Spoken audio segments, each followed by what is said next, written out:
بسم اللہ الرحمن الرحیم۔ اللہ کے نام سے شروع کرتا ہوں جو بہت ہی مہربان ہمیشہ رحم فرمانے والا ہے۔ سورہ بقرہ آیت نمبر 164۔ ان فی خلق السماوات والارض واختلاف اللیل والنہار والفلک التي تجری فی البحر بما ينفع الناس وما انزل اللہ من السماء من ماء فأحیا به الارض بعد موتها وبث فیها من کل دابہ وتصریف الریاح والسحاب المسخر بین السماء والارض لآیات لقوم یعقلون۔ ترجمہ: بے شک آسمانوں اور زمین کے پیدا کرنے میں اور رات اور دن کی گردش میں اور جہازوں میں جو چلتے ہیں سمندر میں وہ چیزیں اٹھائے جو نفع پہنچاتی ہیں لوگوں کو، اور جو اتارا اللہ تعالیٰ نے بادلوں سے پانی، پھر زندہ کیا اس کے ساتھ زمین کو اس کے مردہ ہونے کے بعد، اور پھیلا دیا اس میں ہر قسم کے جانور، اور ہواؤں کے بدلتے رہنے میں، اور بادل میں جو حکم کا پابند ہو کر آسمان اور زمین کے درمیان لٹکتا رہتا ہے، ان سب میں نشانیاں ہیں ان لوگوں کے لیے جو عقل رکھتے ہیں۔ سورہ بقرہ آیت نمبر 164 کی تفسیر۔ اس آیت میں توحید کے دلائل شرح و بسط سے بیان کیے گئے ہیں۔ اس اہم ترین اور مشکل ترین مسئلے کے اس بات کے لیے قرآن کا طرز استدلال فلسفیوں کے طرز استدلال سے بالکل الگ ہے۔ قرآن فکر و نظر کے گڑھے ہوئے دلائل پیش نہیں کرتا جو پیچیدہ اصطلاحات سے بوجھل ہوں، جن کو سمجھنے کے لیے خاص ذہنی اور علمی استعداد کی ضرورت ہو، اور سمجھ آ بھی جائیں تو ان میں وہ زور نہیں ہوتا کہ وہ انسان کو شک اور گمان کی دلدل سے باہر کھینچ لیں اور یقین کی منزل تک پہنچا دیں۔ اس کے برعکس قرآن کریم دلائل کونیہ پیش کرتا ہے جو کائنات کے کھلے صفحات پر جلی قلم سے لکھے ہوئے ہیں، جو روشن اور واضح اتنے ہیں کہ ہر شخص انہیں اپنی قابلیت کے مطابق سمجھ سکتا ہے، اور اس کے ساتھ ساتھ گہرے اور پیچیدہ اتنے کہ ماہر غوطہ زن بھی ان کی تہ تک پہنچنے کا دعویٰ نہیں کر سکتا۔ عقل گرہ کشا جتنی گرہیں کھولتی جاتی ہے، اس سے زیادہ عقدہ ہائے لا ینحل اس کو چیلنج کرتے ہوئے یکے بعد دیگرے نمودار ہوتے رہتے ہیں۔ ان دلائل میں جو شخص سنجیدگی سے غور کرے گا وہ یقین و تصدیق کی دولت سے مالا مال ہوگا۔ یہی ہے قرآن کے طرز استدلال کا طرہ امتیاز اور وجہ اعجاز۔ اب آپ اس آیت کا بغور مطالعہ فرمائیں۔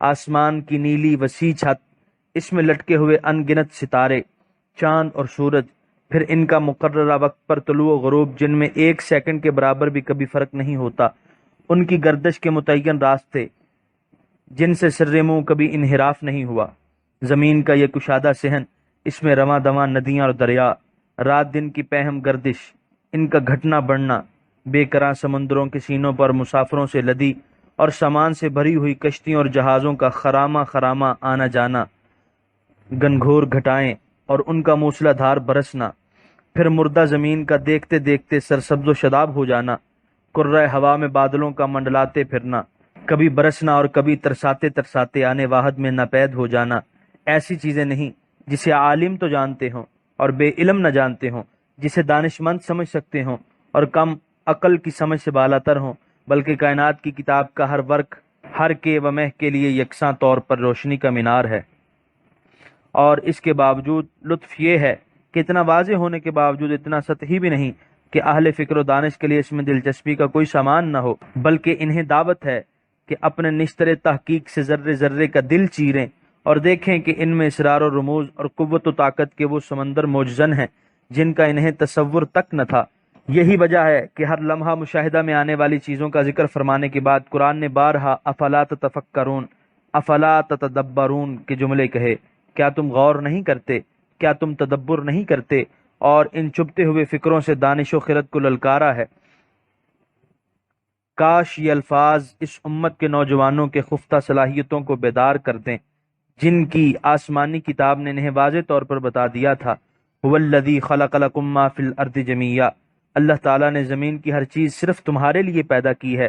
ان روزمرہ دکھائی دینے والی چیزوں میں اگر آپ غور کریں گے تو آپ یہ کہنے پر مجبور ہو جائیں گے کہ تنوع میں یکسانیت، اختلاف میں توافق، کثرت میں وحدت اور یہ بے مثال نظم و ضبط بغیر کسی علیم، حکیم اور قدرت والے خالق کے ظہور پذیر نہیں ہو سکتا۔ لیکن یہ روشن دلیلیں صرف ان کو فائدہ دیتی ہیں جن کی عقل کی آنکھ بینا ہے اور جو اس سے کام لینا پسند کرتے ہیں۔ سورہ بقرہ آیت نمبر 165۔ وَمِنَ النَّاسِ مَن يَتَّخِذُ مِن دُونِ اللَّهِ أَندَادًا يُحِبُّونَهُمْ كَحُبِّ اللَّهِ وَالَّذِينَ آمَنُوا أَشَدُّ حُبًّا لِلَّهِ وَلَوْ يَرَى الَّذِينَ ظَلَمُوا إِذْ يَرَوْنَ الْعَذَابَ أَنَّ الْقُوَّةَ لِلَّهِ جَمِيعًا وَأَنَّ اللَّهَ شَدِيدُ الْعَذَابِ۔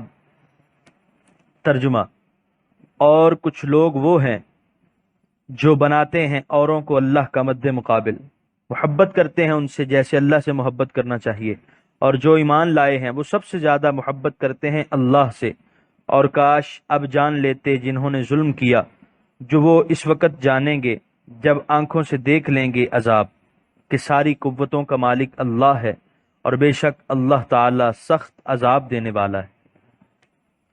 سورہ بقرہ آیت نمبر 165 کے پہلے حصے کی تفسیر۔ اور کچھ لوگ وہ ہیں، اس کے بعد ان ندانوں کا ذکر ہے جو عقل سے کام نہیں لیتے اور ان واضح دلائل پر غور نہیں کرتے اور اپنے رب کو چھوڑ کر اپنے بتوں یا جھوٹے سرداروں کی محبت کا دم بھرتے ہیں۔ سورہ بقرہ آیت نمبر 165 کے بقیہ حصے کی تفسیر۔ وہ سب سے زیادہ محبت کرتے ہیں اللہ سے۔ یہ الفاظ غور طلب ہیں۔ یہ نہیں فرمایا کہ وہ صرف اللہ تعالیٰ سے محبت کرتے ہیں اور کسی سے محبت نہیں کرتے، بلکہ فرمایا وہ اللہ تعالیٰ کے ساتھ سب سے زیادہ محبت کرتے ہیں، یعنی عزیز و اقارب، فرزند و زن، مال و جاہ سے ان کو محبت ہے، لیکن اللہ تعالیٰ سے جو ان کی محبت ہے وہ سب محبتوں سے بڑھ کر ہے، اور اس کا پتہ اس وقت چلتا ہے جب یہ محبتیں کچھ کہتی ہوں اور اللہ تعالیٰ کی محبت کچھ کہتی ہو، تو اس وقت اگر اس نے اللہ تعالیٰ کے حکم کے سامنے گردن خم کر دی تو وہ سچا ورنہ جھوٹا۔ صوفیاء کرام نے انداد کی تفسیر یہ فرمائی ہے کہ ہر وہ چیز جو انسان کو اللہ تعالیٰ کی یاد سے غافل کر دے اور اس کے احکام کی تعمیل سے روک دے وہ انداد سے ہے، خواہ وہ بت ہوں، گمراہ رئیس ہوں، مال و دولت ہو، فرزند و زن ہوں یا علم و فن، ہر چیز جو اللہ تعالیٰ سے دور کرنے والی ہو انداد ہے اور پاش پاش کر دینے کے لائق۔ حضور نبی کریم صلی اللہ علیہ وسلم سے ہمیں جو عشق و عقیدت ہے اور اولیاء کرام سے ہمیں جو محبت ہے وہ صرف اس لیے ہی تو ہے کہ وہ محبوبان خدا ہیں، اور محبوب کا محبوب بھی محبوب ہوا کرتا ہے۔ جو اپنے دل میں اللہ تعالیٰ کے محبوب رسول صلی اللہ علیہ وسلم کے لیے محبت محسوس نہیں کرتا، وہ یہ سمجھ لے کہ اسے اللہ تعالیٰ سے بھی محبت نہیں۔ سورہ بقرہ آیت نمبر 166۔ اذ تبرأ الذین اتبعوا من الذین اتبعوا ورأوا العذاب وتقطعت بهم الاسباب۔ ترجمہ: خیال کرو جب بیزار ہو جائیں گے وہ جن کی تابع داری کی گئی ان سے جو تابع داری کرتے رہے، اور دیکھ لیں گے عذاب کو اور ٹوٹ جائیں گے ان کے تعلقات۔ سورہ بقرہ آیت نمبر 167۔